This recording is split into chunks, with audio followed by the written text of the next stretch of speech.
그 옛날 사람들은 무엇을 먹고 어떻게 살았을까?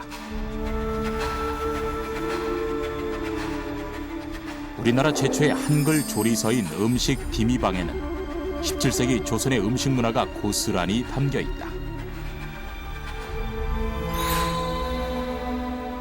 우리나라 최초의 전문 음식 조리 저장 발효에 관한 책이다. 국수와 고기 요리, 술 빚는 법 등 146가지 조리법을 기록한 요리책. 그것은 지금과는 다른 요리거나 사라진 요리들이다. 음식디미방은 한국 전통 음식의 뿌리, 원료를 담고 있는 그런 책입니다. 그리고 350여 년 만에 복원되기 시작한 옛날 요리들. 거기에는 한 여성의 뛰어난 관찰과 지혜가 녹아든 과학적인 조리법과 저장법이 있었다. 식재료를 보관하는 방법을 썼다는 면이 이제 조리과학적인 면으로 가치가 있다. 요리가 과학적으로 되기 위해서는 요리하는 재료의 특성을 잘 살리는 것이 굉장히 중요하다고 생각합니다. 여성 군자라 칭해졌던 정부인 안동 장 씨가 남긴 17세기 조선 요리책 음식 디미방. 음식의 맛을 아는 방법이란 과연 무엇일까?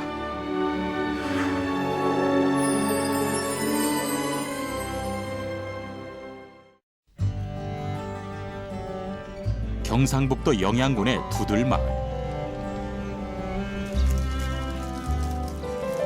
언덕 위에 있는 마을이라는 뜻의 두들마을은 400년 전에 형성된 재령 이 씨의 집성촌으로 지금도 30여 채의 전통 가옥이 즐비한 선비의 고장이다.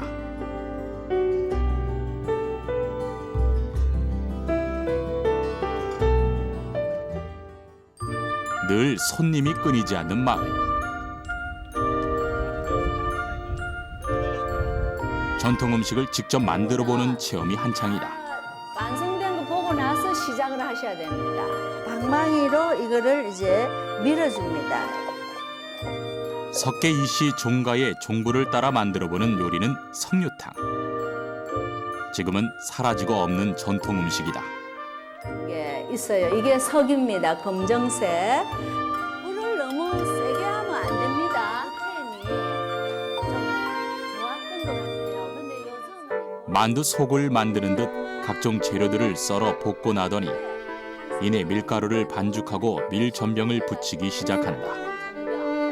뭐 구절판 이런 데 싸먹는 전병이 한 스푼입니다. 프라이팬에 간 게 아니고 이게 간 것 같다고 적당히 한 스푼 담고 만드는 과정이 언뜻 만두와 비슷해 보이지만 지금의 만두와는 모양도 방법도 좀 다르다. 구멍이 4개가 나오는데 서로 마주보면서 1cm 밑을 누르고 또 이렇게 눌려줍니다. 일반적으로 우리가 만두 그러면은 반죽을 해서 밀어서 보통 하는데 석류탕 만두는 이제 밀 전병을 붙여서 하니까 그게 좀 특징이고 또 만두를 해서 다시 이제 굽든지 끓이든지 탕을 해서 먹는데 석류탕은 뜨거운 육수를 부어서 바로 먹는 것도 특이한 점입니다. 석류탕이라고 하지만 석류가 들어가지 않는다. 모양이 석류 같다 해 석류탕이라 한 것이 옛사람들의 미적 감각과 유머가 엿보인다. 조미료가 일절 들어가지 않고 각종 재료의 본연의 맛을 살린 요리. 이는 음식 디미방이라는 옛 조리서에 기록되어 있는 요리로 우리나라 전통 음식이다. 음식 디미방의 가장 큰 가치 중에 하나는 지금 현재 우리가 먹고 있는 한식의 뿌리, 원형을 그 책에서 찾을 수 있다는 그 근거를 제공해 주는 것이라고 생각합니다. 음식 디미방은 어떤 책일까? 두들마을의 중심인 석계 종택을 찾았다. 병자호란 후 벼슬을 버리고 낙향해 후학양성과 학문 정진에 매진했던 석계 이시명의 종가로 그의 아내가 바로 음식 디미방의 저자다.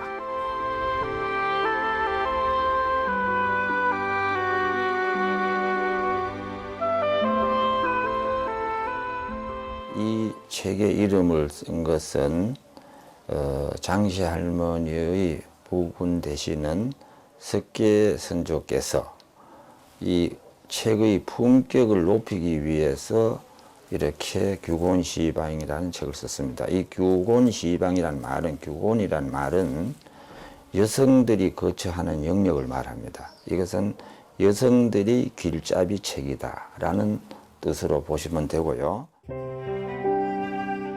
1670년대에 쓰여진 요리책. 표지를 한 장 더 넘기면 음식 디미방이라는 글자가 나온다. 이는 중용에 나오는 사람이 마시고 먹지 않은 이가 없으나 맛을 아는 이는 드물구나라는 구절을 인용한 것으로 음식의 맛을 아는 방법이라는 뜻이다. 음식 디미방에는 총 146가지의 조리법이 수록돼 있다. 면병류가 18가지, 어육류가 74가지, 조리 및 초류가 54가지로 분야별로 방대한 내용이 실려 있다. 다그마치 146가지 조리 얘기가 나오거든요. 그러니까 전문 서적 중에는 하여튼 그 이외에도 그만한 전문 서적이 나오지 않고 요새야 뭐 나옵니다만 요새도 그렇게 막 난 건 별로 없어요. 자기 전문 분야에는 잘 이론적이든 신부든 잘 모르는데 장씨는 뭐 그걸 전수망라했으니까 대단하죠.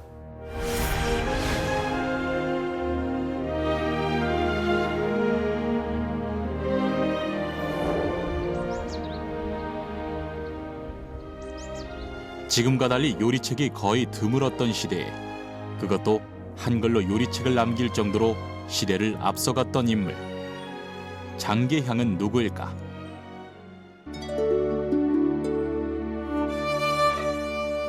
그녀는 안동의 유서 깊은 성리학자 집안인 경당 장흥효의 외동딸로 태어나 퇴계 학풍을 잇는 아버지와 또 글을 잇는 재령 이씨 가문으로 출가했다.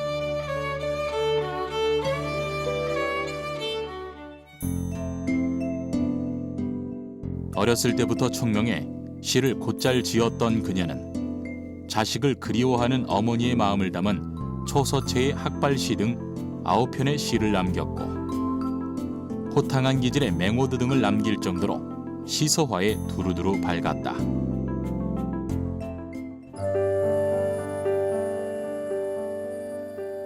이 몸은 부모님께서 낳으신 몸이니 감히 이 몸을 조심하지 않을 수 있겠는가. 이 몸을 만약 욕되게 한다면 이는 곧 어버이의 몸을 욕보이는 것이다. 여성임에도 학문에 밝았던 장씨 부인은 친정과 시댁의 가문과 학문을 전수하는 데도 큰 역할을 했다. 아버지인 경당 장흥효는 학봉 김성일과 서예 류성룡에게 사사받았고 이 학풍은 남편인 석계에게로 그리고 다시 아들인 이휘일과 가람 이현일로 이어지며 영남 학파의 정통성을 이어갔다. 남편과 아들, 손자 이래서 3대의 퇴계 학통을 개성하는데 장씨 할머니가 큰 기여를 했다 이렇게 볼 수 있습니다.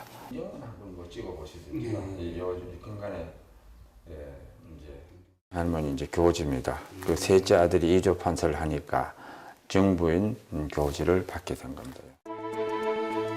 셋째 아들인 가람 이현일이 이조 판서에 오르면서 숙종으로부터 정부인 품계를 받았고 정부인 안동 장씨로 불렸다. 이러한 배경 속에 탄생한 것이 음식 디미방으로 17세기 중엽 안동과 영양 일대에서 무엇을 먹었는지 어떤 재료를 썼는지 식생활을 소상히 알려주고 있다. 유교적인 문화가 굉장히 강한 그 시댁과 친정의 그 가풍의 영향을 받아서 아마 제사를 받들고 손님을 대접하는 일을 굉장히 중요하게 생각했을 것 같습니다. 그러다 보니까 부인은 큰 살림을 살아야 되는 그런 입장에서 살림살이와 규모나 그 운영에서 굉장히 훌륭한 관리자였던 것 같습니다. 그렇다면 우리나라 옛날 요리책에는 어떤 것들이 있을까? 우리나라 최초의 요리책이라고 할 수 있는 것이 1459년경에 지어진 산가요록이다. 세종 때 의관으로 봉직한 전순이가 지은 책으로 작물, 원예, 축산을 기록한 농서이자 술과 밥, 국, 떡 등의 조리법이 기록돼 있다. 아주 음식의 기본적인 것도 사람들은 모르던 시기에 어떻게 재료를 다뤄야 되나 이런 것들이 산가요록에 나타나기 때문에 음식 dim이방이 어느 정도 그 식생활이 제대로 되면서 이조의 중기에서부터 좀 넘어갈 때 시기라면 이거는 초기거든요. 조선 전기 전문 요리서는 드물었다. 농법의 일부로 언급되며 중국의 것을 인용하는 정도였고 대부분 사대부들에 의해 한문으로 쓰여졌다. 글을 쓴다 하는 거는 여성들의 전유물이 아니고 남성들의 전유물이라고 볼 수 있고 1400년도나 이럴 때의 어떤 책 그때부터의 우리가 조리서라고 볼 수 있는 책들이 나오는데 그거는 농서라든지 뭐 이런 남성들이 저 중국에서 온 책을 갖다가 가져와서 다시 한번 걸러가지고 쓴다든지. 그러던 것이 1600년도에 들어서면서 전문 요리책이 등장하기 시작했다. 규합총서처럼 살림을 하는 여성에 의한 조리서가 나타났고 주방문이나 반찬 등속과 같이 한글 조리서가 쓰여졌다. 그중 여성에 의한 최초의 한글 조리서인 음식 dim이방은 훈민정음이 널리 사용되기도 전인 17세기의 것으로 한글의 원형을 살피는 귀한 자료이기도 하다. 다지다라는 의미의 쪼아라고 하는 것을 조사라고 표현하거나 지금의 고명을 교토 혹은 교태라고 부르는 재미있는 표현도 등장한다. 17세기 후기에 우리말 문법과 우리말 소리의 특징을 고스란히 반영하고 있습니다. 또 원본을 누가 교정한 것도 아니거든요. 당시 생활 언어, 당시 사람들의 입말에서 쓰던 그런 언어의 모습이 그대로 나타나 있어서 당시 경상도 북부지방에 사투리까지 나타나 있습니다. 음식 dim이방과 비교될 만한 것이 규합총서다. 18세기에 지어진 규합총서는 역시 사대부가의 안주인인 빙허각 이씨가 지은 책으로 요리뿐 아니라 바느질이나 아이 키우는 법 등의 살림의 지혜를 다루었다. 모두 유교 사회의 현모양처로서 모범을 보인 안주인들에 의한 책이었다. 여성이 가정 살림을 할 때 자식을 키우고 어떻게 해야 가장 현모양처로서 부모님 잘 섬기고 자식 잘하고 하는 것이 1등이라고 제일이 최고라고 생각했을 때 그거를 두드러지게 나타내면서 그렇게 모범을 보인 여성이 사실은 규합총서의 저자이시거든요. 당시 요리책들의 공통된 특징은 술에 대한 기록이다. 지금처럼 대량으로 술을 주조한 것이 아니던 시절. 특히 사대부가의 필수는 집에서 직접 담궈 전통을 이어가는 가양주였고 그 종류도 천차만별이었다.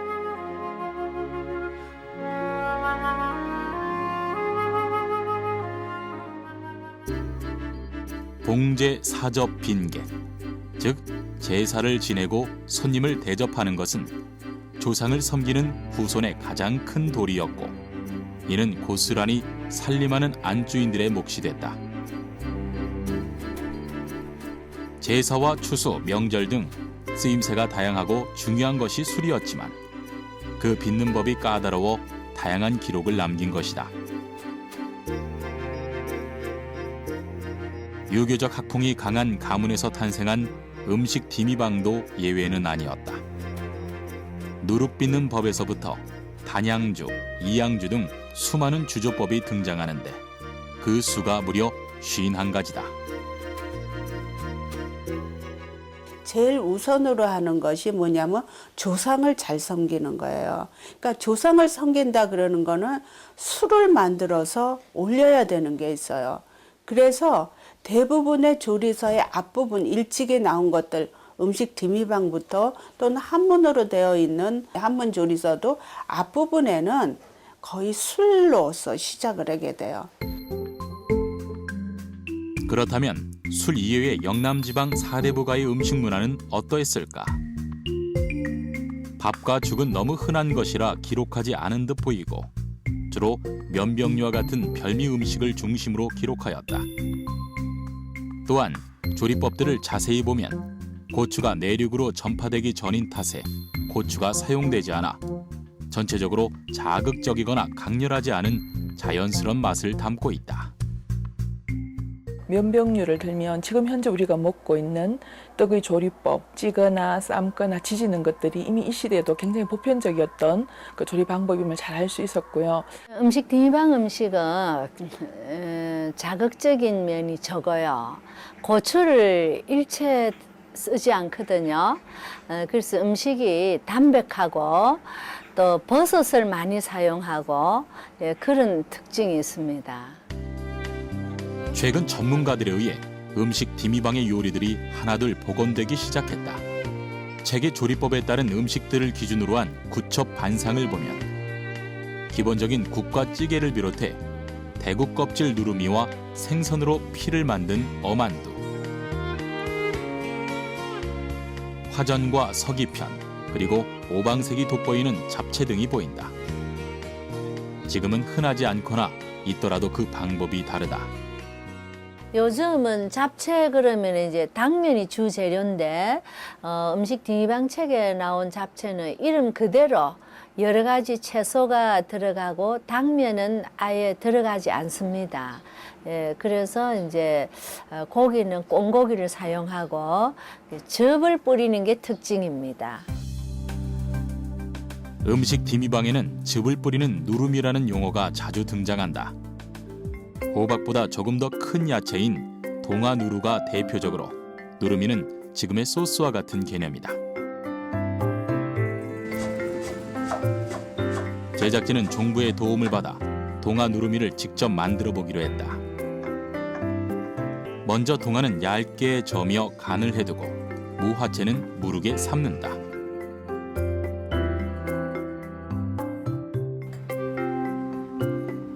그리고 고기와 버섯들을 다져 속을 만든 후 동아 절인 것에 예쁘게 싼 다음 중탕으로 익혀내게 된다.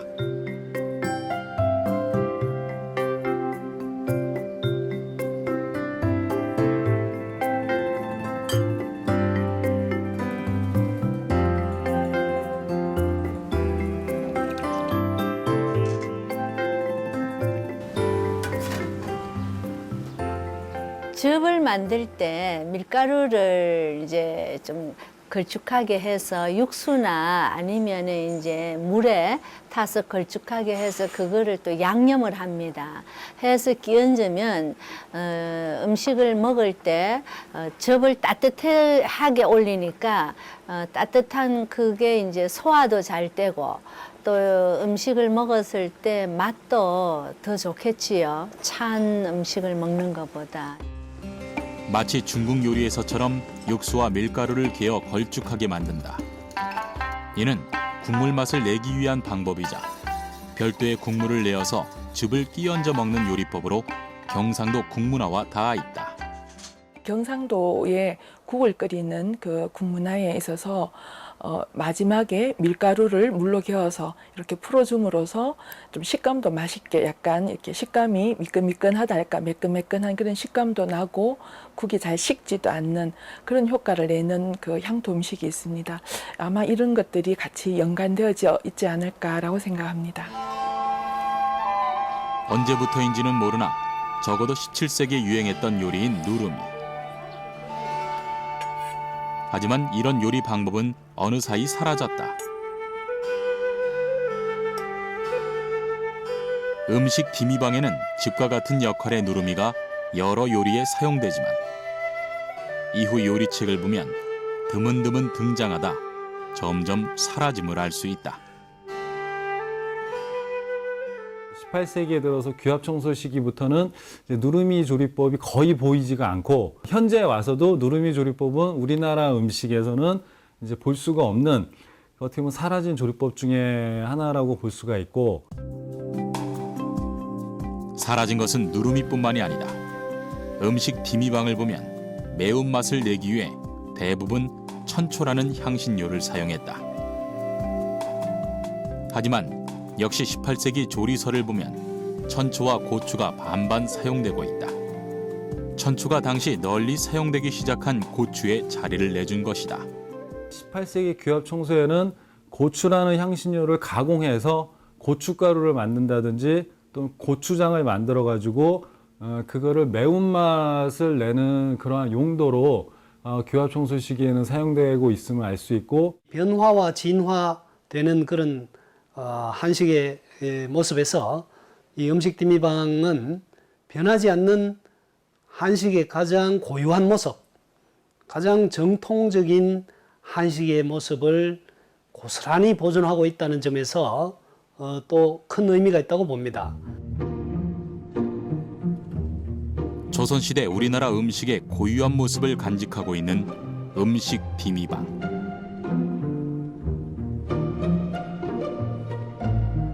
무엇보다 장씨 부인의 요리는 지금도 그대로 따라 재현할 수 있을 정도로 조리 과정이 자세하고 음식도 종류별로 체계적으로 정리해 놓았다.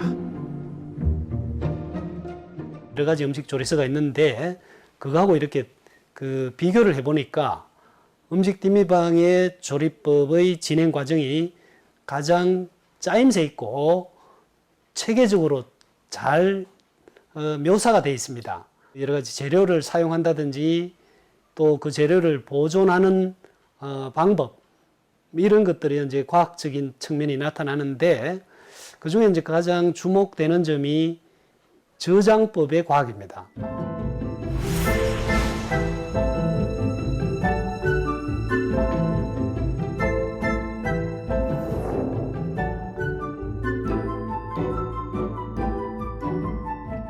음식 디미방을 주목하게 하는 중요한 이유 중에 하나는 바로 저장법이다. 냉장 시설이 발달하지 않았던 시절, 음식을 상하지 않게 하는 것은 큰 숙제였다. 책에는 여러 가지 저장법이 기록돼 있다.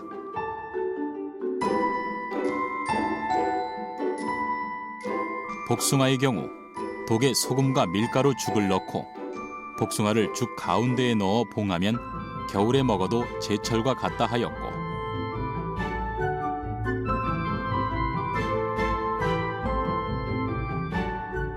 수박과 동화는 깊은 농이나 큰 독에 쌀겨를 넣고 거기에 묻어 얼지 아니하는 방에 두면 썩지 아니하느라 하였다.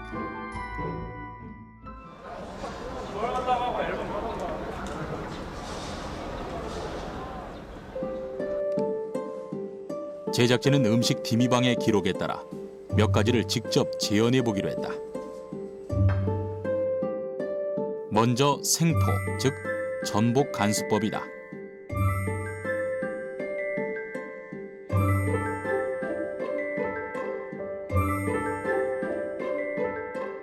음식 디미방에는 생포는 참기름을 발라 단지 속에 넣고 다시 참기름 한 잔을 부어두면 오래 두어도 새 것 같다고 하였다.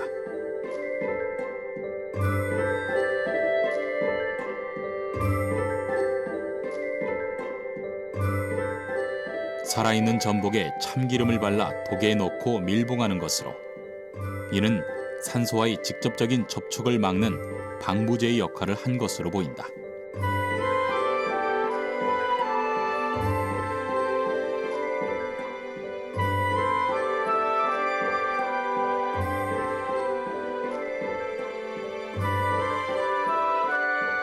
또한 몇 가지의 가지 저장법도 보인다.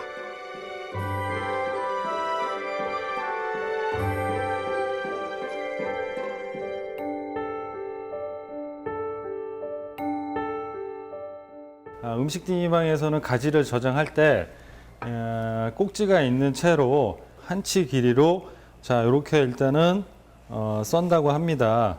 한치 길이라는 거는 이제 3.3cm 정도 되는 길이로 자, 썰어가지고 그래서 이쪽에 이제 단면이 보이는 쪽에 이제 밀랍을 묻혀가지고 고정을 시킨 다음에 보관하는 그러한 방법이 되겠습니다. 먼저 중탕으로 밀랍을 녹인 후 잘라진 가지의 단면에 밀랍을 바르는 방법으로 가지의 신선도를 유지했다.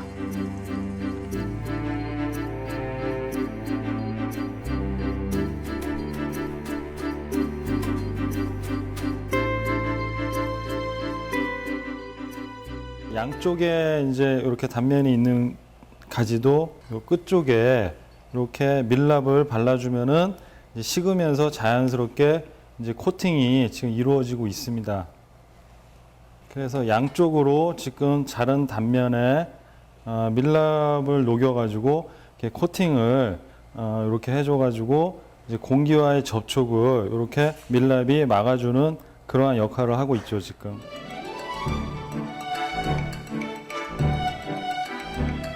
식재료를 오래 사용하기 위한 이런 채소나 과일의 저장법은 오랜 경험에서 비롯된 것이자 살림의 지혜가 녹아있는 과학적인 방법이었다. 당시 요리책들을 보면 식재료를 보관하는 다양한 방법이 종종 등장한다. 가지 보관법의 경우 증보 살림 경제나 규합 청소에서는 대부분 재를 이용한 것에 비해 장씨 부인은 재 외에도 밀랍까지 사용해 창의적이었음을 알 수 있다. 다른 요리서는 어느 부분만 돼 있습니다.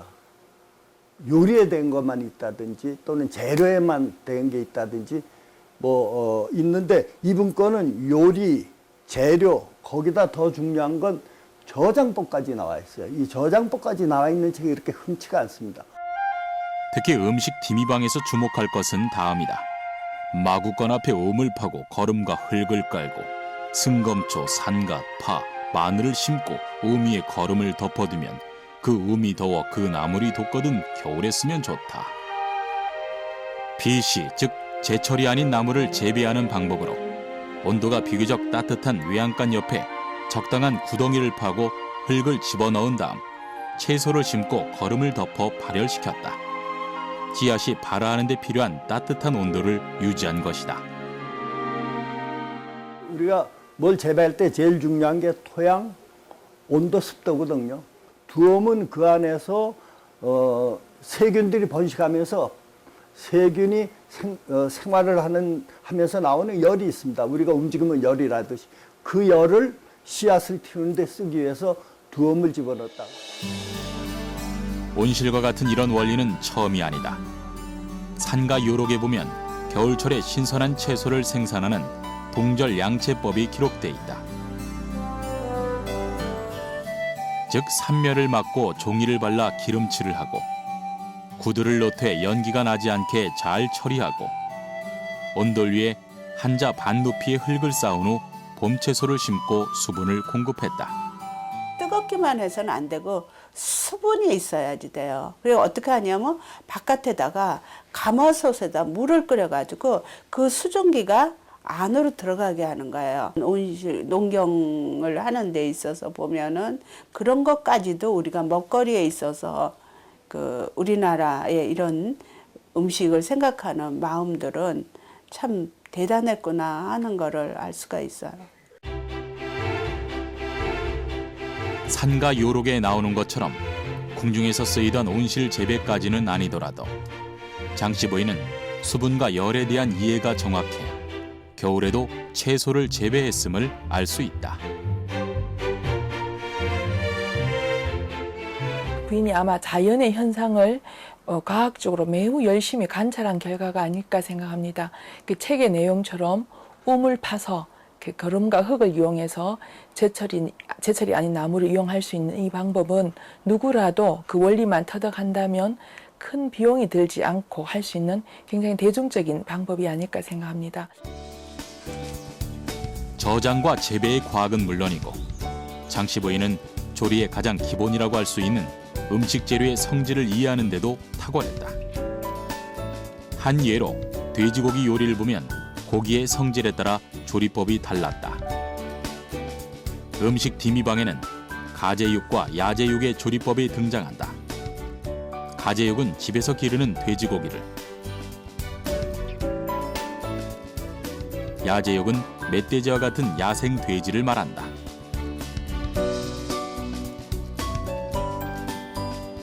야제육은 지금의 수육과 같은 방법으로 고기를 무를 때까지 삶아서 익히는 방법을 썼다.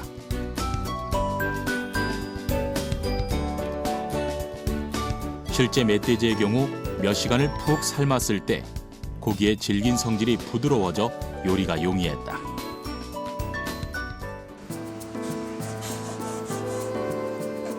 반면 가제육은 조금 두껍게 썰어서 참기름과 간장과 같은 기본 양념장에 재워 돼지고기 특유의 누린내를 잡는다. 이후 밀가루를 묻혀서 기름장에 볶아 익히는 방법을 사용했다.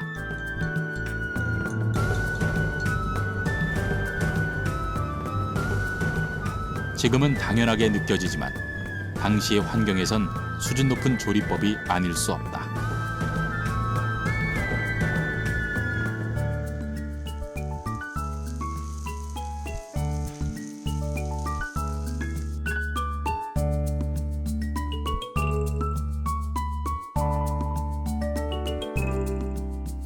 요리가 과학적으로 되기 위해서는 요리하는 재료의 특성을 잘 살리는 것이 굉장히 중요하다고 생각합니다. 이 두 가지 종류의 고기 중에 사실은 그 질긴 정도가 다를 겁니다. 부위는 그 재료가 갖고 있는 그러니까 그 실제로 그 재료의 특성을 잘 파악해서 요리를 하는, 지금 생각해 보면 상당한 수준의 조리과학적인 지식을 가지고 있다고 생각이 됩니다. 뛰어난 요리 연구가이자 한글 조리서를 남길 정도로 선구자였던 안동 장씨 부인.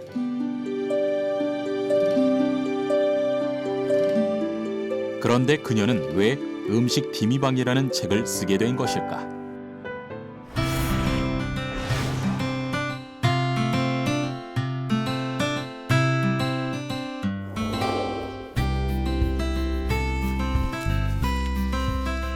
마을 뒷산에 오르면 낫기대라고 새겨진 커다란 바위가 보인다. 낫기대, 배고픔을 즐기다라는 의미다. 무슨 뜻일까? 하나의 교육 정신, 쉽게 말해서 너들은 배가 고픈 데서 즐거움을 찾아라는 뜻인데, 본래의 뜻은 그 안빈낙도라는 말이 있습니다. 또 궁불실이라는 뜻이 있습니다. 그 말은 아무리 궁하고 어려워도 의리를 의려서는 안 된다는 두 가지의 정신이 낫기대에 들어있습니다. 평소 검약한 생활을 실천했던 장씨 부인은 상속 없이 시댁에서 분가한 후 이곳으로 거처를 옮기며 가장 먼저 도토리 나무를 심었다. 도토리 죽을 쑤어 가난한 이들을 구휼하기 위한 것이었다. 당시는 전쟁과 흉년으로 기근이 극심하여 먹고 사는 문제가 중요했다. 장씨 부인은 매년 가진 곡식을 풀어 가난한 이들을 돕다가 이마저 떨어지면 도토리 죽을 쑤어 구휼에 힘썼다. 이러한 나눔과 실천적 삶의 자세는 자식들에게도 그대로 이어져 아들 칠형제는 모두 학문과 인품이 뛰어나 칠연자라는 칭송을 받았다. 너희들이 글 잘한다는 이야기가 들려오는 것보다는 조그마한 일이라도 선한 일을 했다는 것이 들려온다면 내가 오래 간직하겠다.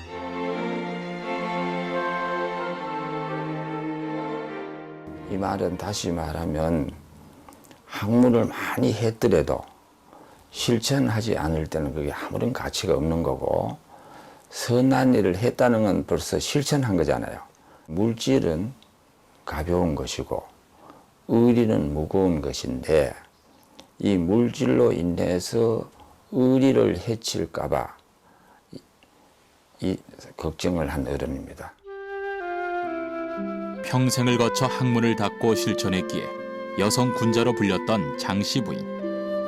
음식 디미방은 70세가 넘은 느지막한 나이에 선택한 마지막 실천이자 과업이었다. 책의 마지막에는 다음과 같이 쓰여 있다. 이 책을 눈이 어두운데 간신히 썼으니 이 뜻을 알아 이대로 시행하고 딸 자식들은 각각 베껴가되 이 책을 가져갈 생각일랑 절대로 내지 말며 부디 상하지 않게 간수하여 빨리 떨어져 버리게 하지 말아라. 자식들한테 후손에게 이렇게 남긴다 하는 거는 너희만 알고 있어라가 아니고 이런 것이 있으니 잘 지켜서 본받아라 하는 거는 그것이 다른 그 쪽의 사람들한테 영향력을 끼치게 되는 거잖아요. 끝까지 돌아가시더라도 뭔가 우리 집안에서 내가 이렇게 뭐를 갖다가 남겨주고 또 그 뜻이 전해지기를 바라는 마음인 것 같아요. 눈이 침침한 상태에서 음식 디미방을 완성한 나이가 73세였다. 오랜 경험에 의한 가문의 자산인 조리법을 자손들에게 남겼고 특히 여자들이 볼 것을 생각해 한글로 기록했다. 음식 디미방은 가족과 사회 공동체에 대한 장씨 부인의 마지막 뜻이자 봉사였던 것이다. 나라가 어려웠을 때 언젠가는 이 나라가 일어서려면 이래 짓고 일어설 수 있는 지팽이가 있어야 되거든요. 그 지팽이란 말은 우리가 문화가 있어야 된다. 그러면 우리가 이 문화 중에서도 음식 문화보다 더 중요한 건 없잖아요. 나라를 걱정한 의미에서 이 음식을 썼다고 하는. 올해부터 음식 디미방은 고등학교 교과서에 등장했다. 실천적 삶을 산 여성 군자가 지은 최초의 한글 조리서이자 17세기 우리나라 식생활 문화를 이해하는 데 큰 의미를 지닌 탓이다. 장씨 부인의 바람대로 우리 고유의 맛과 품격이 사라지지 않고 350여 년의 세월을 뛰어넘어 빛을 발하고 있는 것이다. 재료가 가진 맛을 그대로 살린 담백한 맛도 가지고 있다는 사실을 이와 같은 음식 디미방과 같은 고조리서를 통해서 확인하고 이러한 음식을 오늘날에 우리들이 잘 활용한다면 한국 음식의 맛은 그 범위가 굉장히 넓고 굉장히 다양하다는 것과 또 우리 음식이 세계적인 음식으로 발전할 수 있는데 든든한 기초가 된다고 생각해서 세계 기록 문화유산으로서의 가치가 있다. 저는 그렇게 생각을 하고 이 음식 디미방을 세계에 기여하는 그런 책으로 만들기 위해서 세계 기록 문화유산으로 등재하는 작업도 필요한 시점이 아닌가. 음식 디미방은 영남지방 양반가의 접대 문화를 알 수 있는 조리서이자 우리나라 맛의 원형과 고유성을 전하는 소중한 문화유산이다.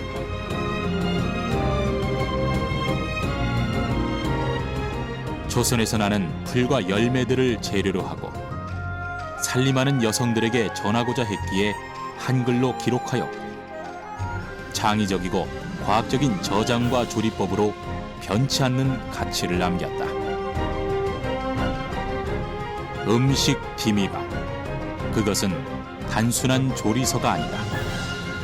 나눔과 실천을 통해 세상에 기여하고자 했던 장계항의 뜻이 담긴 삶과 음식의 맛을 아는 방법이었다.